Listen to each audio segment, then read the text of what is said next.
Imagina correr en uno de los lugares más mortales del planeta. Delante de ti solo hay arena. Detrás de ti solo hay arena. A tu alrededor hay más de 100 corredores. Y aún así, un hombre desaparece como si el desierto se lo tragara vivo. No cae frente a todos. No deja un rastro claro. No hay un cuerpo. No hay una señal. No hay un testigo que pueda explicar el instante exacto en que se fue. Simplemente sigue avanzando entre las dunas y después ya no está.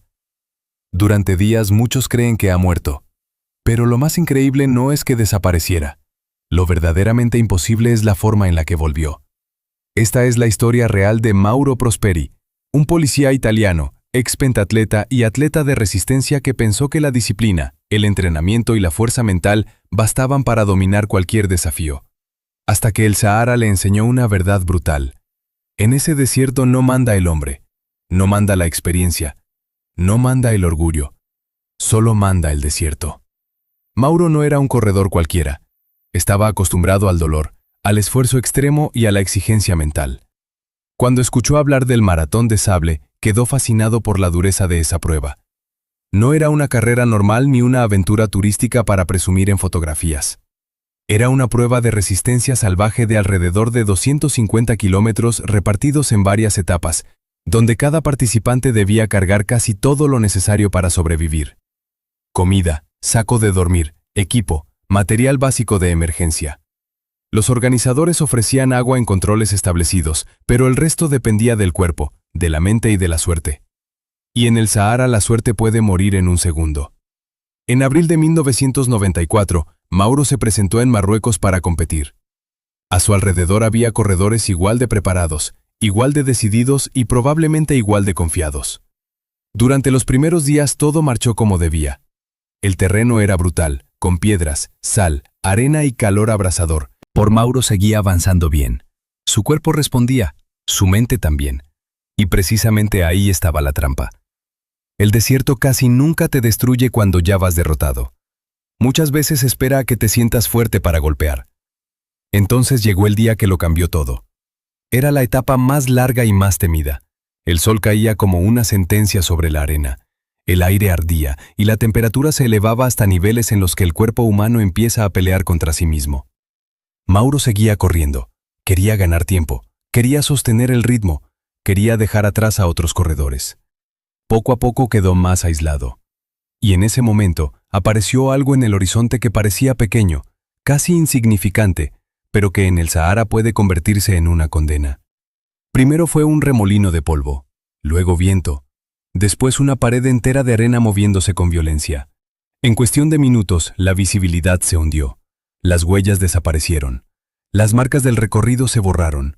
El paisaje dejó de parecerse a sí mismo. Mauro tuvo que tomar una decisión imposible. Si se detenía, se exponía al corazón de la tormenta. Si seguía avanzando, podía alejarse todavía más del recorrido. Siguió corriendo.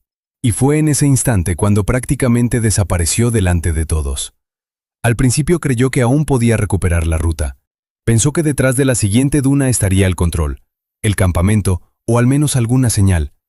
Pero conforme cayó la tarde, la verdad empezó a aplastarlo. No había nadie. Ninguna voz. Ninguna tienda. Ningún rastro del evento. Solo una inmensidad de arena extendiéndose hasta el horizonte. Ahí entendió que ya no era un participante de una carrera. Era un hombre solo en el Sahara. Y la diferencia entre esas dos cosas era la diferencia entre el deporte y la muerte. La primera noche fue una mezcla de dolor, incredulidad y miedo. Se protegió como pudo. Intentó descansar y esperó que la luz de la mañana resolviera el error. Pero el siguiente día trajo algo peor que la oscuridad. Trajo certeza. Subió a una gran duna, miró en todas direcciones y no vio absolutamente nada que pudiera salvarlo. El desierto era total. En ese momento se rompió una parte de su mente. Ya no estaba buscando volver a la carrera. Estaba intentando seguir vivo. El agua se volvió el centro de todo. En su mochila llevaba comida deshidratada, un cuchillo, una brújula y material de supervivencia. Pero en el Sahara la comida no es el primer enemigo. El verdadero enemigo es la sed. La sed seca la boca, inflama la garganta, hace que la cabeza piense más lento y convierte cada decisión en un esfuerzo gigantesco. Mauro empezó a beber su propia orina. Suena extremo, incluso desesperado, y lo era. Pero en ese lugar cada gota de líquido significaba tiempo. Y el tiempo era vida. En medio de esa pesadilla ocurrió uno de los momentos más crueles de toda la historia. Mauro escuchó un helicóptero. Después de tanto silencio, ese sonido fue como escuchar la voz de la salvación. Sacó su bengala y disparó para llamar la atención. Durante unos segundos creyó que todo había terminado, que por fin alguien lo había encontrado. Pero el piloto no lo vio. Tal vez por la luz, tal vez por el polvo, tal vez por la distancia. El helicóptero siguió su camino, y Mauro volvió a quedarse solo. Ese instante fue devastador, porque una cosa es estar perdido, otra muy distinta es saber que la ayuda estuvo cerca y aún así se alejó. Mucha gente no se rompe por el hambre ni por el calor. Se rompe cuando la esperanza aparece y luego desaparece frente a sus ojos. Mauro entendió que tal vez nadie llegaría a rescatarlo a tiempo. Si quería salir del Sahara, tendría que hacerlo casi por imposible. Después de caminar durante horas, divisó una estructura abandonada en la distancia. Era un marabut, una antigua tumba o santuario islámico medio devorado por la arena. Para un hombre en su estado, aquello parecía casi un milagro. Entró esperando quizá encontrar agua, personas o alguna pista de civilización. No encontró nada de eso. Solo sombra, paredes, silencio y un sarcófago. Pero en el Sahara hasta la sombra vale como un tesoro. Mauro subió incluso al techo y clavó una pequeña bandera italiana para intentar hacerse visible desde el aire. Nadie apareció. Y ahí llega la parte más brutal de esta historia. Dentro del santuario había murciélagos pegados a las paredes. Mauro ya no era el deportista elegante que había empezado la carrera. El desierto ya le había arrancado esa versión de sí mismo. Ahora era un hombre reducido al instinto de sobrevivir. Así que atrapó murciélagos, los mató y bebió su sangre. Crudos, sin fuego, sin preparación, sin asco. Porque el asco pertenece al mundo seguro. En medio del Sahara, la sangre puede convertirse en agua. También comió lo que pudo encontrar. Reptiles, pequeños animales, insectos. Buscó cualquier cosa que pudiera darle energía o algo de humedad. En cauces secos encontró plantas y exprimió su jugo amargo. Aprendió a moverse solo en las horas menos letales, al amanecer y al atardecer, y a esconderse del sol durante el día. Por la noche buscaba conservar su calor corporal como fuera posible. Ya no estaba compitiendo. Estaba librando una guerra primitiva entre un cuerpo al borde del colapso y uno de los ambientes más implacables del planeta. Pero incluso esa voluntad empezó a romperse.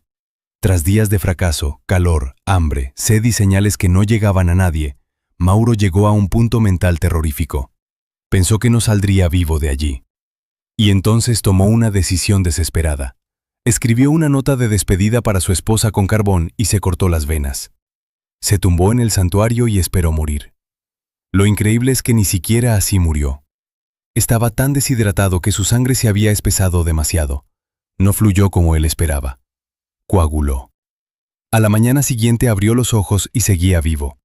Seguía dentro de aquel santuario, entre la arena, el calor y el silencio. Más tarde diría que tomó aquello como una señal, como si la muerte todavía no lo quisiera. Y algo cambió dentro de él. No fue alegría, no fue tranquilidad. Fue una nueva ferocidad para seguir luchando. Así que se levantó otra vez, vendó sus heridas, tomó la brújula y dejó de vagar sin rumbo por las dunas. Decidió orientarse hacia montañas lejanas. Si había relieve, quizá habría sombra. Si había sombra, quizá habría vida. Si había vida, quizá habría una salida. Empezó a avanzar con movimientos casi mecánicos, sin pensar demasiado en el final, solo en el siguiente paso. Porque a veces, sobrevivir no consiste en imaginar el rescate, consiste solamente en no detenerse. Su cuerpo ya estaba destrozado. Había perdido muchísimo peso. Sus órganos sufrían. Tenía la piel quemada, los labios abiertos y la garganta inflamada. Tragar era doloroso. Moverse era doloroso. Pensar era doloroso. Y aún así siguió. Hasta que un día vio algo que en el desierto puede ser más peligroso que una tormenta, porque puede ser una mentira del cerebro agotado. Vio verde. El verde puede ser un espejismo. El agua puede ser una ilusión. Pero esta vez era real. Mauro encontró una pequeña zona con agua, más barro que otra cosa, pero suficiente para darle una oportunidad más. Bebió poco a poco, con cuidado, casi con miedo. Ya no era un hombre impulsivo. El Sahara lo había obligado a desconfiar incluso de aquello que más deseaba. Después aparecieron señales todavía más importantes. Excrementos de cabra. Puede sonar extraño, pero en el desierto eso significa algo enorme. Donde hay cabras, suele haber personas. Mauro siguió el rastro y al final vio a una niña. Para él debió parecer la prueba de que aún existía el mundo humano. Para la niña, en cambio, Mauro debía parecer un fantasma salido de la arena. Delgado, quemado, sucio, fuera de sí. Ella huyó. Pero luego volvió con adultos. Un grupo de tuareg lo ayudó. Le dio refugio, algo de beber y la posibilidad real de sobrevivir. Después lo transportaron en camello y más tarde fue entregado a militares. Y ahí llegó otra sorpresa increíble.